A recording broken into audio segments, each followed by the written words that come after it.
Balikatan 2026 patunay na walang epekto sa Pilipinas ang gulo sa gitnang silangan ayon sa Armed Forces of the Philippines. Idadal mong balitang yan, RH52, Edniel Parrosa. Edniel.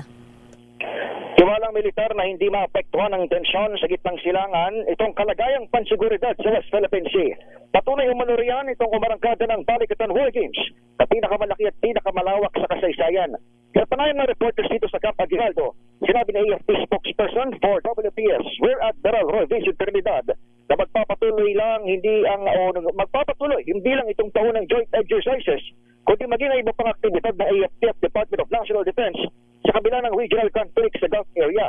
Naura ng siniguro ng US Armed Forces kahapon na hindi magbabago ang commitment ito sa Pilipinas kahit hati ang atensyon ito sa tensyon sa Middle East. The mere fact na natuloy ang balikatan, it is the most diverse, the most highest number of activities and attendees. Ito ay nagpapatunay lamang na walang effect sa parte ng mundong ito ang gulo sa Middle East. It is a regional conflict. Activities in the West Philippine Sea, in the Indo-Pacific region will continue under the AFP and DND. Sa parehong interview ngayong araw, inihayag ni Trinidad na handang AFP sa kahit anong magiging reaksyon ng China sa balikatan, lalo pat una na itong binatikos at tinawag na paglalaro ng apoy. What I would like to say is your AFP is prepared for any escalation, for any eventuality. We have the appropriate contingency plans in place. And we have seen in the past that your AFP has been able to stand up to any challenge posed to us by the adversary in the maritime domain. Bago ito na obserbahan ng AFP na tuwing may multilateral maritime cooperative activity, sinusundan ito ng People's Liberation Army ng sariling deployment sa loob mismo ng Exclusive Economic Zone ng Pilipinas. Ako si Edniel Parrosa, Razorway. Talaga ha? Ayan, nakamonitor ang China ha? Ilang bang live missiles, rockets ang pinalipad dito sa balikatan exercises?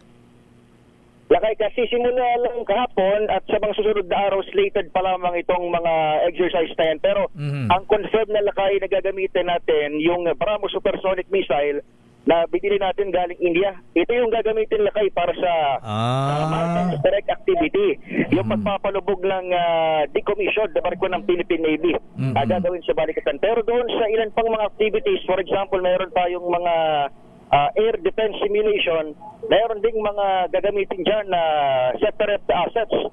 At ang info lakay ay mukhang maging yung iba pang mga missile gaya ng Nemesis anti-ship missile at saka yung Typhoon MRC missile na una ng inginangaktak ng China ay magpapakita rin ng appearance dito sa balikatan. Ngayon, kung sila ipapuputokin o gagamitin lamang sa pagpapractice ng carriage o yung transport, ay hindi pa isinasa publiko yung specifics ng Armed Forces lang. Oh, so yung mga missile galing India ang pinapaputok ngayon ha?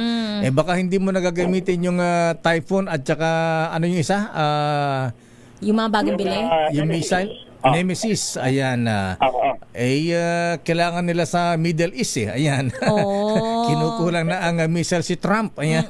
Kulang na supply nila lakay. Oo, kaya iniisnab na ng Iran. Ayaw na ng peace talks. Ayan. ang na-confirm lang naman lakay na hiniram ng US pabalik ay yung air defense nila sa nandoon sa may Korea.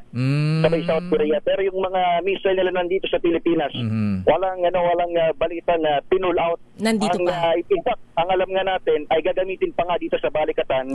Ngayon, kung hindi man papuputokin, malamang ay gamitin yan sa pag-practice ng pag-transport na kanilang mga naglalaki ang batteries. Okay nga, Rod. Maraming salamat, Edniel. Wala rito sa AFP headquarters. Balik sa inyo, Lakay at Mistea.